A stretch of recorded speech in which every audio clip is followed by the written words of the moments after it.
Have you ever wondered how they do it?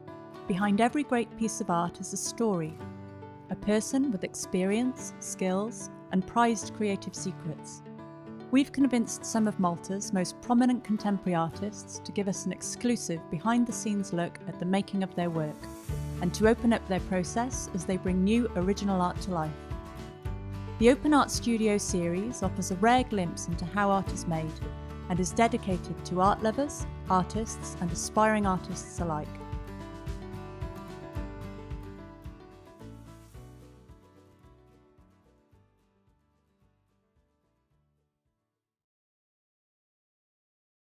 Christine, thanks for joining us. You're Maltese and you're a hyperrealist painter. Tell us about your art. Yes, my paintings are contemporary realistic oil paintings. They're more or less conceptual, and usually I paint figures or objects. So we're here to get a behind-the-scenes look at what you do. What are you going to be showing us? So today I'll be showing you the glazing technique, and I'll be demonstrating it on an oil painting that I have prepared.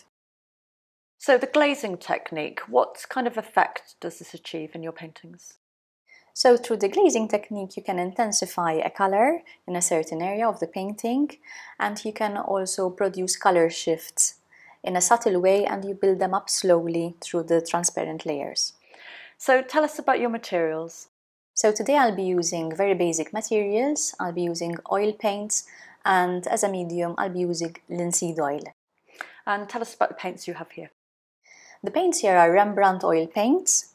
Now for the glazing technique, the paints need to be either transparent or semi-transparent, and this range here offers those kinds of paints. So talk us through what you're going to be demonstrating.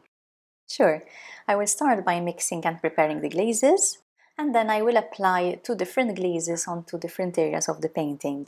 Now in the end I will end up with 2 different color shifts. It would be as if I applied a color filter on my painting. Okay, we'll let you get started.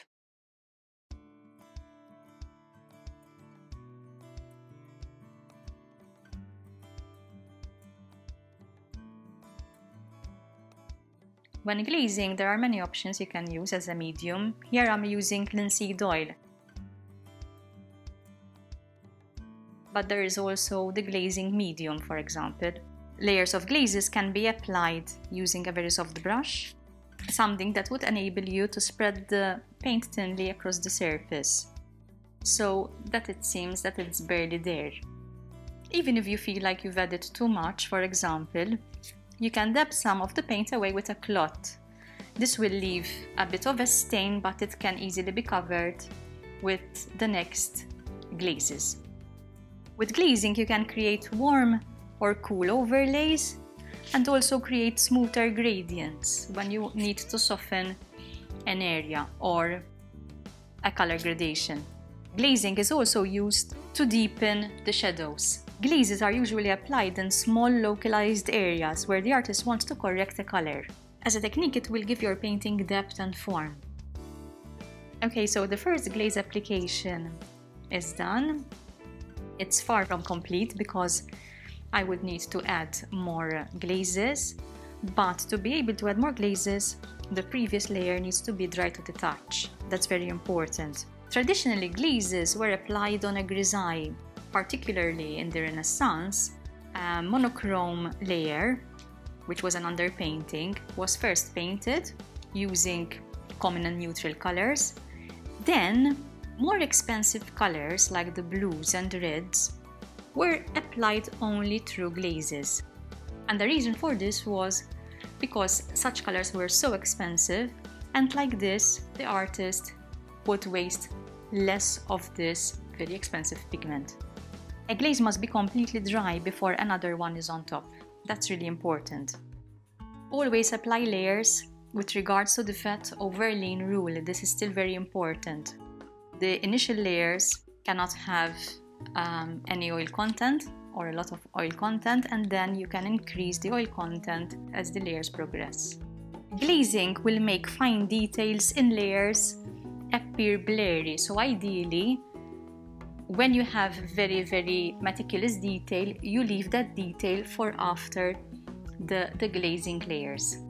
You can approach this by first applying all the glaze layers glazing in very small sections, and then moving on to the final meticulous detail. Now I'm going to apply another glaze.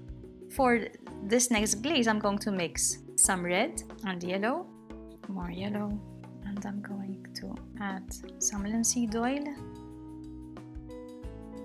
This time I'm going to work on the burger bun, and my intention, my goal is to increase the chroma of the color. In this case, I'm going to have the burger bun more yellowish and brighter, more saturated. So glazing, in a nutshell, is the application of very transparent color. So imagine this is the glaze. So as you can see, the effect of the glaze is like putting a color filter on top of the existing layers, and the colors will change because they are being optically mixed. So that's it for today. I have finished the 2 glaze layers.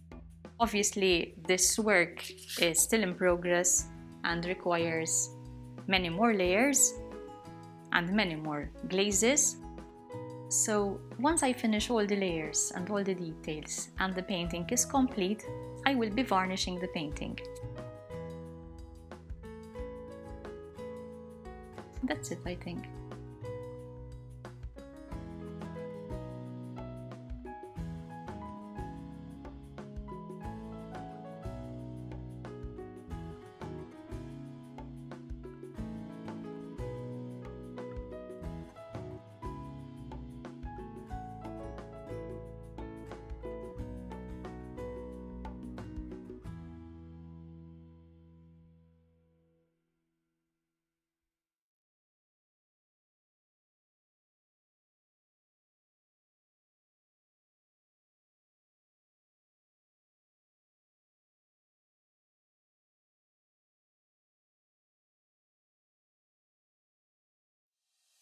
The series is brought to you by Allura.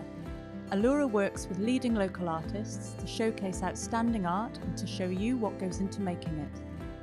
For original paintings by some of Malta's most sought-after artists, visit the Allura Art Collection at www.alluraart.com.